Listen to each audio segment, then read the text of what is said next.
Equal rights and justice is our everlasting song. Unity and progress will make our nation strong. Stand up for your rights. When you hear the bell, stand up for justice. Hear the freedom bell. Serves you well. Stand up, Jamaicans, when you hear the bell.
Yo, you hear about the one ID thing there? Yeah, dog, but I'm not too sure about that, you know. Because I'm not getting no DNA that too personal. DNA, foolish that man, nothing no go so. Brother, are you so sure about that?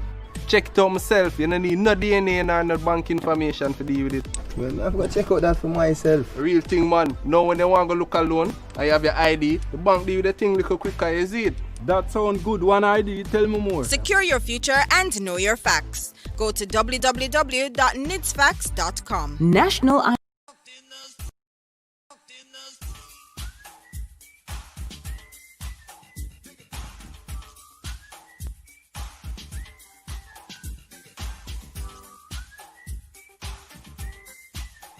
Jamaica records increased visitor arrivals to the island for the first 2 months of 2018.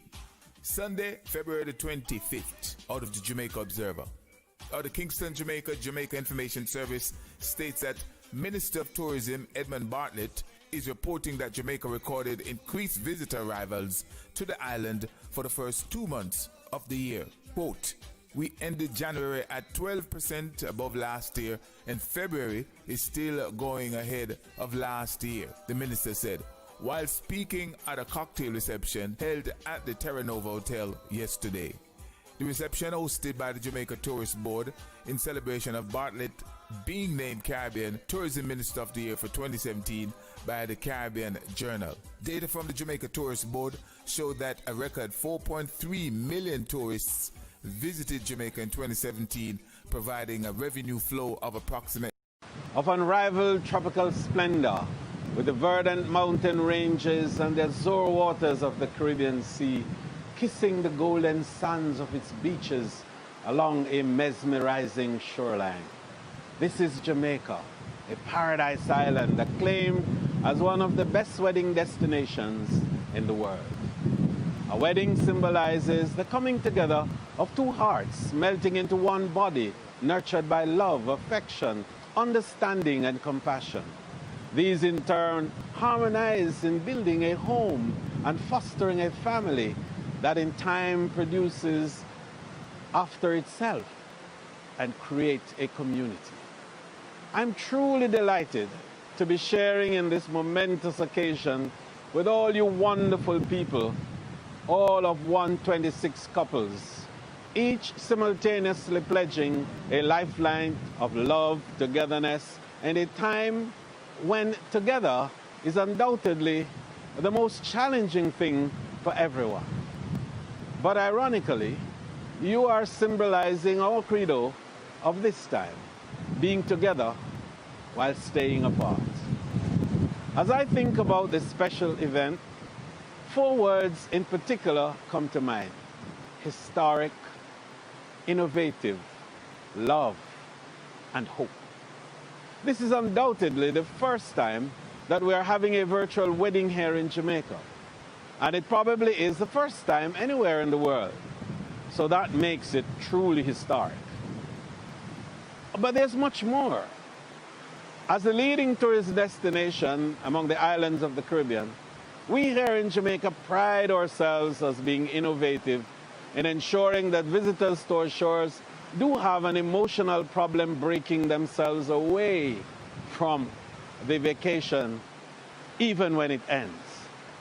We have to catch you, especially when you're on your return flight.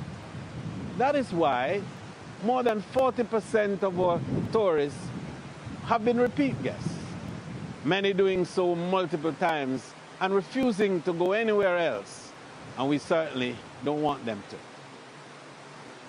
The third word brings a smile: love.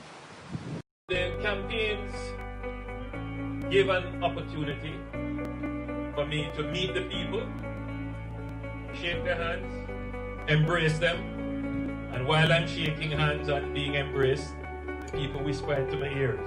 And it is those moments, those personal moments, that you get to understand what are the issues on the road, what are the issues affecting the people.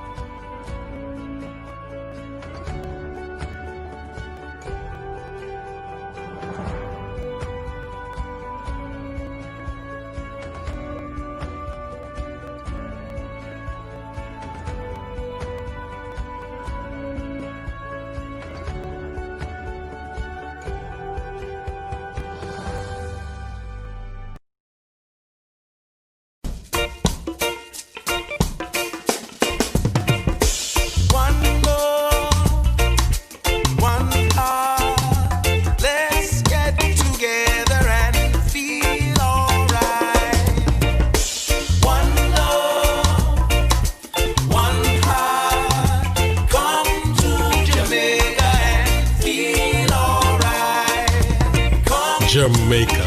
Once you go, you know.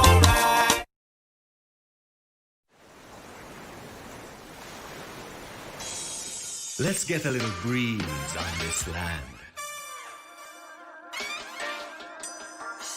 All right. Now let's get some bounce in the rhythm. All right.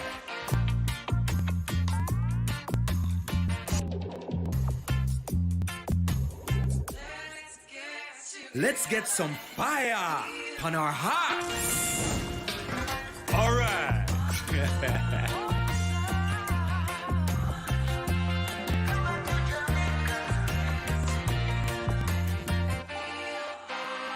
All right.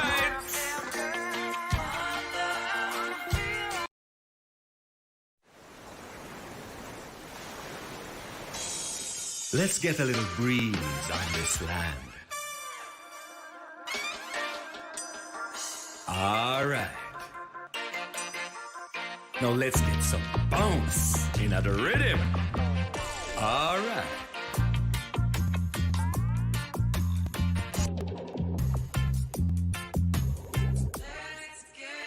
Let's get some fire on our hearts. All right.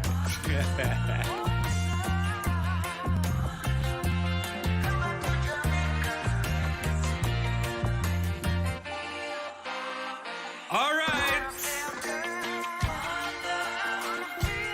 No, that is what we call all right. Run, come, get some. Jamaica.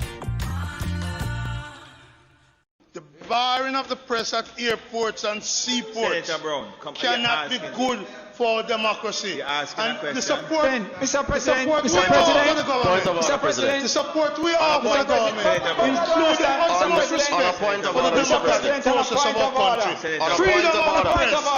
On a point of order, Mr. President.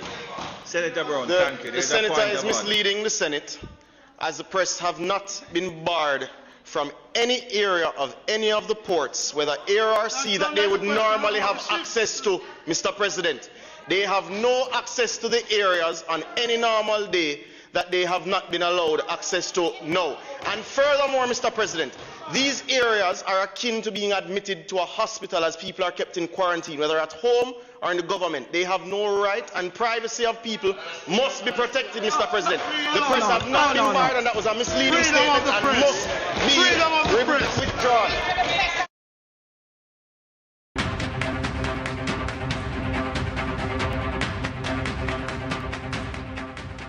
Where is the government going with this? Last year we had the single-use plastic bags and straws. This year we have styrofoam. Where is the government going with this move to ban and to change the laws to protect the environment around the use of these? So I think it's but another step with a government that is displaying clearly that it is the greenest government since independence, no pun intended. If you look at many of the environmental steps that we've taken, this is just another one that shows that commitment, and a commitment that basically says there can be no sustained and sustainable prosperity on the back of pollution, and there can be no economic development that truly sustains and truly includes Jamaicans on the back of environmental degradation. And you'd see that, and members of the public would remember that the government took bold steps, to not allow a coal plant as a part of a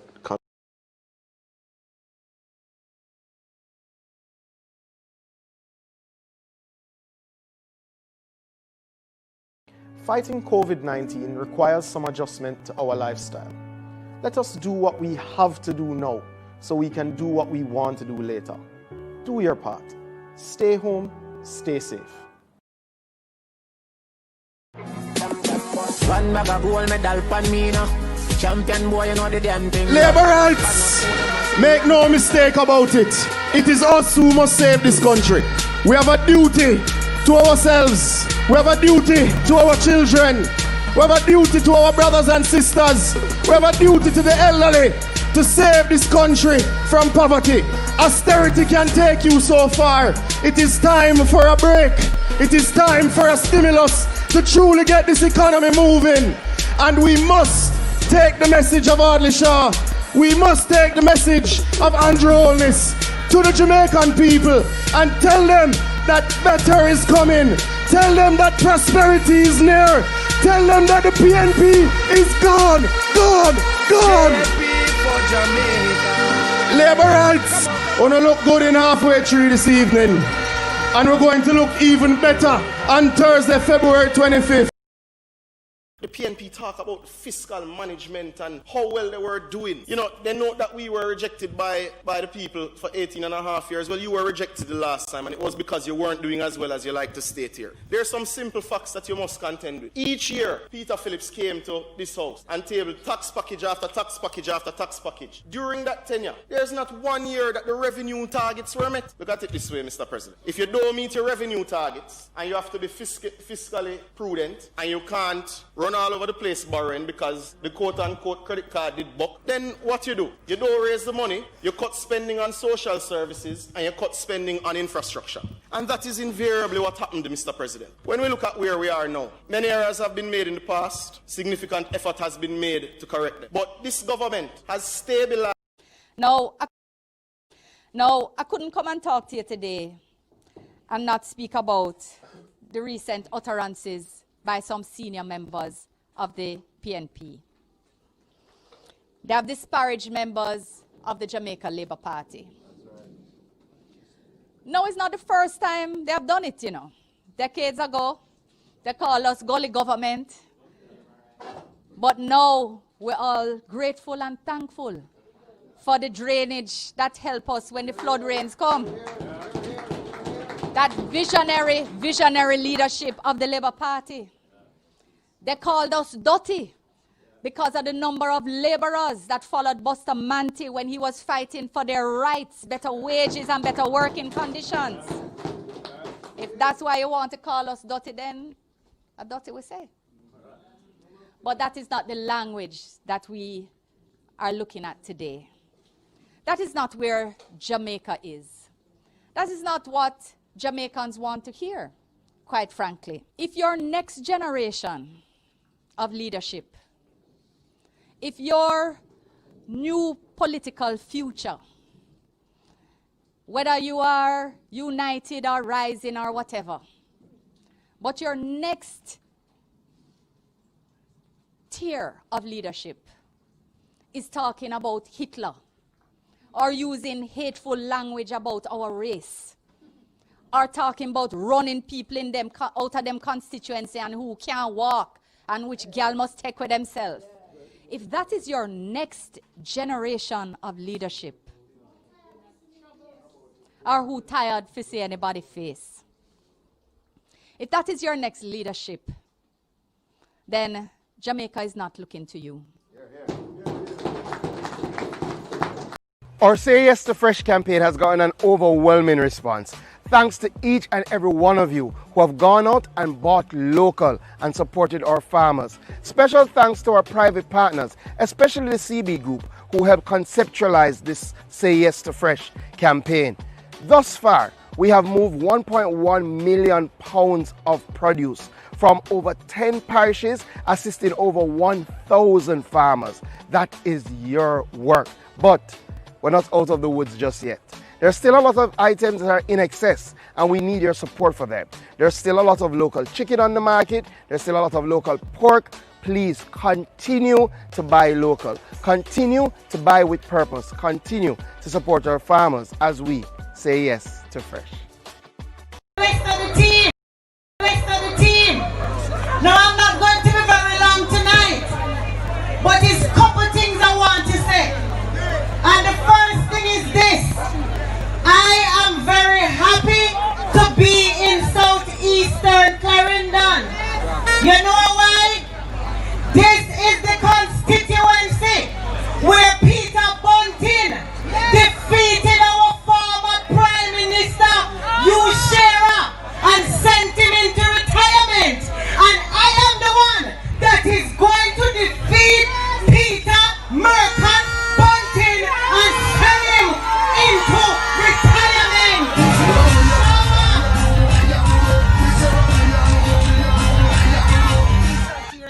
This a constituency. If them did I do what them to do. If you look up and look behind you, you see Labour right. And if you look to your right, you see more Labour right. And if you look to your left, you see more and more Labour right. But Prime Minister, if you look before you, you see labor right, and labor right, and labor right, and labor right, and labor right, and labor right, and labor right, and labor right, and labor right, river, come down, bank to bank. And pontificated fake news. Since then, everyone who is associated with national security is calling him Mr. Fake News. But I don't support name calling. Mr. Speaker, I have no wish to embarrass or humiliate the young man from Central Manchester. So I'll only lay out the facts. But to be fair, it was not all gloom and doom. He made 2 points, which were worthy. He criticized me on the legislative agenda that we had planned. I concede our performance was not as robust as it should have been. On the matter of turning firearm holders into special district constables, during the consultation of the final draft of the proposal, the technical staff raised a number of questions. For example, whether they would fall under the remit of INDICOM. Further research and work is taking place. Mr. Speaker, these and other matters we thought the young man would have dived into because we are open to suggestions and ideas. Instead, he did not heed Dr. Phillips' advice to the students of UTEC. Keep away from selfish, narrow politics. End of quote. Mr. Speaker, I went on to try to score points. This first comment, and I quote him, last week, the American media pointed to many policy reversals and campaign promises. For example, 1, avoiding the use of military force in Syria. 2, labeling China a currency manipulator. 3, on the North Atlantic Treaty Organization being obsolete. End of quote.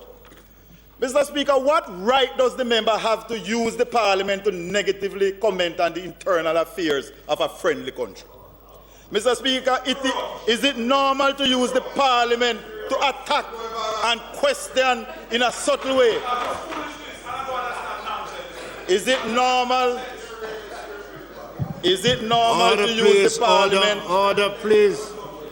to attack and question in a subtle way the President of the United States or any other leader? It is actually against established diplomatic protocol. It's also against the standing orders of this parliament. The United States is our biggest partner in national security. Why attack them? Mr. Speaker, why are we picking a quarrel with them? Mr. Speaker, have the member thought of the effect on the many Jamaicans living in the United States as a result of his loose comments? Mr. Speaker, comment number 2. He unfortunately and ill-advisably claimed that the DNA regulations were not crafted or published. The Jamaican Gazette of Friday, March 31, 2017 published the DNA regulations. And there's a copy on the screen. I do not wish to embarrass him. I'm just laying out the facts, destroying the fake news. With great fanfare, he stated, no DNA registry. Well, sir, what do you say now? Comment number 3. Mr. Speaker, the honorable gentleman claimed we have not spent billions as promised. On page 6 of his speech is an extract of the yellow. We as a party must reflect on the fact that as the greatest social movement in the Caribbean, we have laid the foundations for prosperity for Jamaica. It is we, the Jamaica Labour Party, that built 126 primary schools to take our children from under trees and put them into classrooms. It was the Jamaica Labour Party that built 60 secondary schools in Jamaica. We upgraded and repaired hundreds of others. And it was the Jamaica Labour Party that removed cost sharing and fees from education. It is the Jamaica Labour Party that opened CAST, now called UTEC. It is the JLP we as a party must reflect on the fact that as the greatest social movement in the Caribbean, we have laid the foundations for prosperity for Jamaica. It is we, the Jamaica Labour Party, that built 126 primary schools to take our children from. We as a party must reflect on the fact that as the greatest social movement in the Caribbean, We have laid the foundations for prosperity for Jamaica. It is we, the Jamaica Labour Party, that built 126 primary schools to take our children from under trees and put them into classrooms. It was the Jamaica Labour Party that built 60 secondary schools in Jamaica. We upgraded and repaired hundreds of others. And it was the Jamaica Labour Party that removed cost sharing and fees from education. It is the Jamaica Labour Party that opened CAST, now called UTEC. It is the JLP. We as a party. Check. It is the JLP. Indeed. So that's a test. We're testing. We are testing. Testing. We are testing. Let's see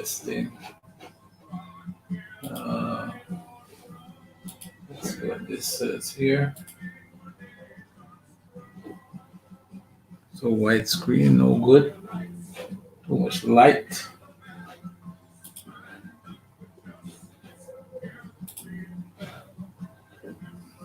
No, is that still too much light?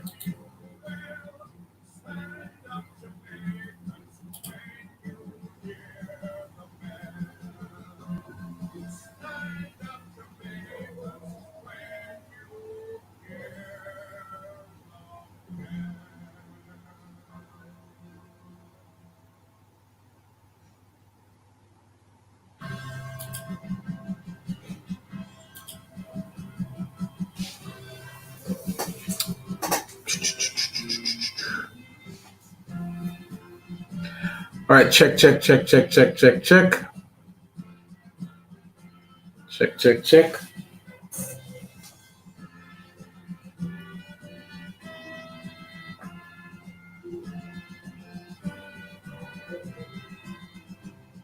Stand up for your right. So let's talk some global politics, Jamaican politics. Let's talk about Jamaican Election Watch. Let's talk about political organization. Let's talk about a lot of stuff.